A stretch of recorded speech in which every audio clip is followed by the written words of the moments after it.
જ્યારે જ્યારે વિચરણમાં જઈએ ત્યારે પ્રબોધ સ્વામી સ્ટેન્ડિંગ ઇન્સ્ટ્રક્શન આપતા કે સંતો જે કાર્પેટ પર ઊભા હોય એ કાર્પેટને બેનો ના અડી જાય એનું ખાસ ધ્યાન રાખવું. કેટલીક વાર અમે ભૂલી જતા તો પ્રબોધ સ્વામી સામેથી અમને બોલાવીને એ કાર્પેટ વરાવી લેતા. એ રીતે અમને જાગૃત કરતા. સ્વામીજી દર વર્ષે 15 દિવસ પ્રાદેશિક સંતોને ઠાકોરજીની સેવામાં ડ્યુટીમાં મોકલે.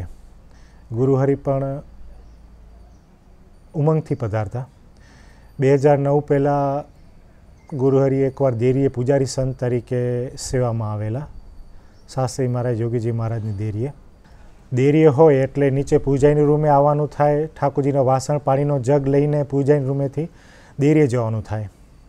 5-6 મહિમાવાળા બહેનો એકદમ મર્યાદાથી અમરીસોલના કોર્નરે ઊભા હોય તો ગુરુહરિ પૂજાઈની રૂમના પગથિયા ચડીને જવાને બદલે છેક હરિસ્મૃતિવાળો ટર્ન લઈ અને ત્યાંથી દાદરા ચડીને દેરીએ પધારે. પણ સધર્મ બાબતે ગુરુહરિ પ્રબોધ સ્વામીએ ક્યારેય કોઈની મોહબ્બત ક્યારેય રાખી નથી.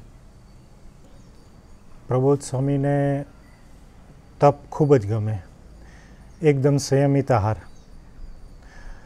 2020માં એકવાર નોમના બપોરે પ્રબોધ સ્વામીજી કહે, અમે જૂના મંદિરે હતા ત્યારે સ્વામીજી આપેલા 5 ઉપવાસ એટલે કે 2 એકાદશી, 2 ત્રીજ અને સુદ નોમ વ્યવસ્થિતપણે કરતા.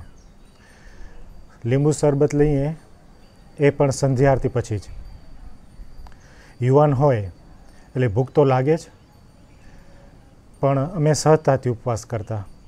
એટલે સેવકે પ્રભુ સ્વામીને પૂછ્યું કે સ્વામી આખો દિવસ સેવા હોય અને